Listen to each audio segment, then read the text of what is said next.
I'm not really worried about the collapse.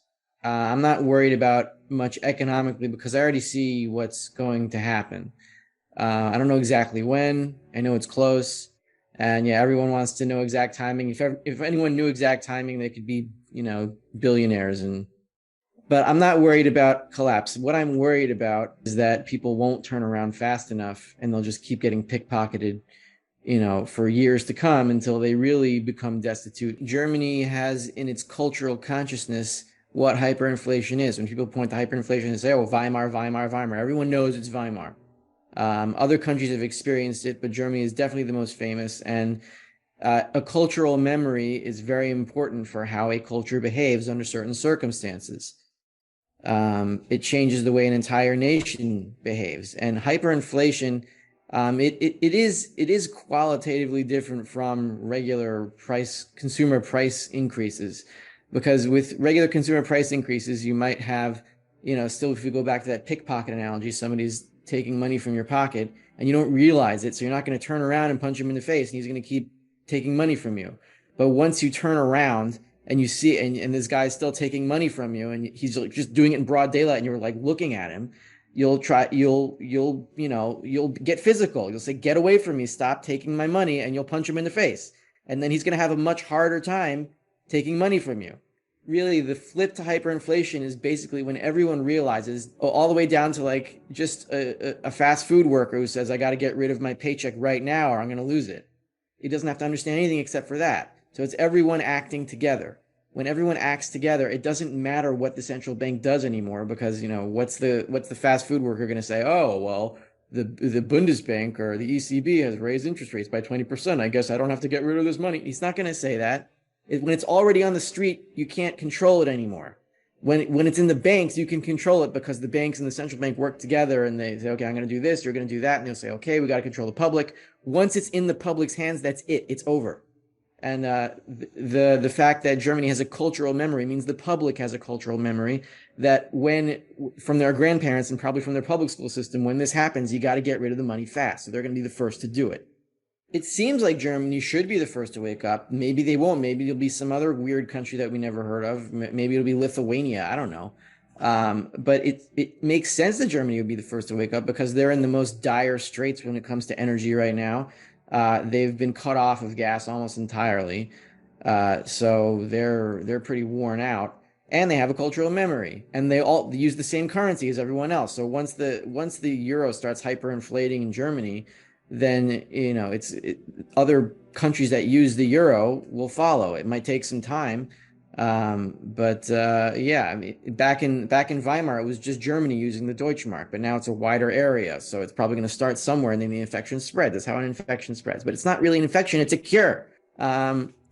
So what I'm seeing in the silver market now is different from 2008 or 2011. Whereas and this comes back to when does the manipulation end? And the manipulation for me is just generally that there is a silver futures market, that you can sell more paper than physical that exists. But that's true in any futures market. It's gas and coal and whatever. And that's why you see these short squeezes in whatever nickel or gas or natural gas, whatever it might be, because you have more paper and you don't have enough physical. And that's what happens when it just happens to be in the precious metals too. If we take what was happening let's say 2011, when silver was moving to 50 very quickly, if you look at the physical premiums, they were actually negative premiums, meaning it was cheaper to buy a physical coin of silver than it was to buy a share of SLV. That was, at the $40, $50 area.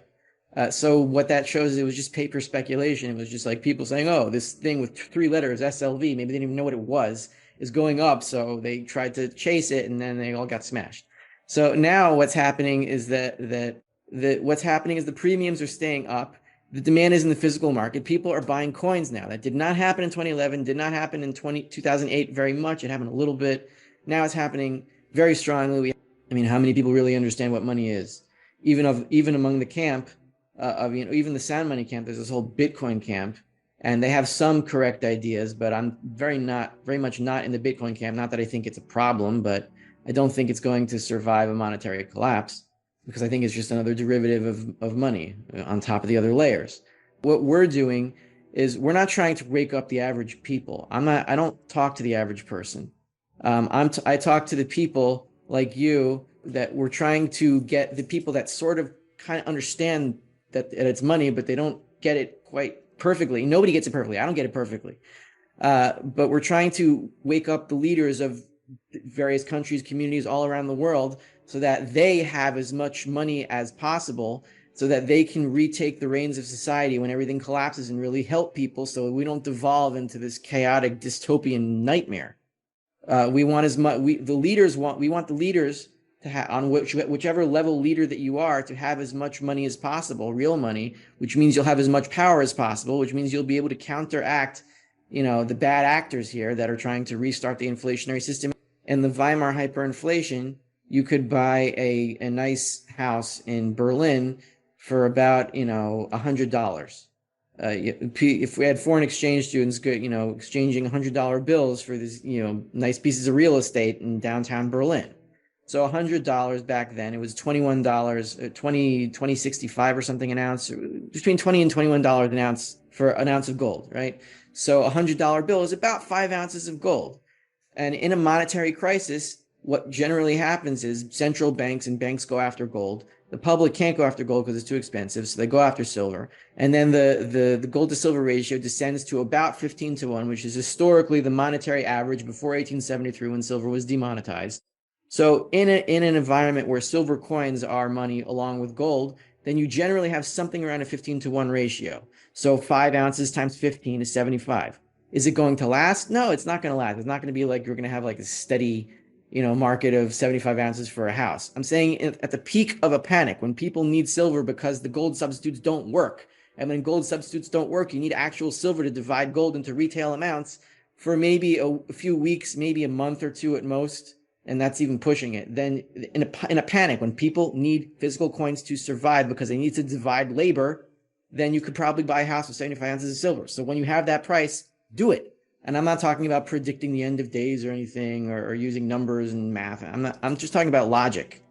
I'll just give one example, one thing that I talked about. And in a modern sense, it takes what we could say since 1934, you could say since 1971, but really the inflationary cycle started before 1971. That was just an admission that, the inflation is here and we can't keep this pretend price of gold anymore. But what I would like to see, what should be done, is that, like Ron Paul's idea of competing currencies. Like when you have private markets, they tend to run more efficiently. So money is just another market. It's just the most marketable commodity. That's what it is even now. It's just we use inflated substitutes.